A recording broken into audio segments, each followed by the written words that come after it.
ఢిల్లీ రాష్ట్రపతి భవన్లోని కల్చరల్ సెంటర్లో ప్రధాని మోదీ అధ్యక్షతన నీతి ఆయోగ్ 9వ గవర్నింగ్ కౌన్సిల్ సమావేశం నిర్వహించారు.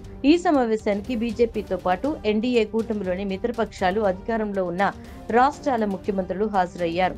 ఎన్డీఏ కీలక భాగస్వామిగా ఉన్న బీహార్ సీఎం, జేడీయూ అధినేత నితీష్ కుమార్ రాకుండా డిప్యూటీ సీఎంలను పంపించారు. మరోవైపు బడ్జెట్లో కేంద్ర ప్రభుత్వం తమ రాష్ట్రాలపై వివక్ష చూపిస్తోందని ఆరోపిస్తూ ఇండియా కూటమిలోని పార్టీలు, అధికారంలో ఉన్న రాష్ట్రాల సీఎంలు నీతి ఆయోగ్ గవర్నింగ్ కౌన్సిల్ సమావేశానికి రాలేదు.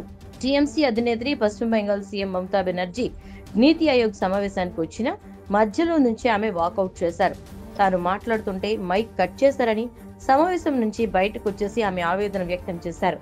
తమ రాష్ట్రానికి నిధుల కేటాయింపు విషయమై మాట్లాడుతూ ఉండగానే తన మైక్ ఆఫ్ చేశారని ఆరోపించారు. విపక్షాల నుంచి వచ్చిన తన్ను కూడా మాట్లాడనివ్వకుండా చేయటం అవమానించడమేనన్నారు.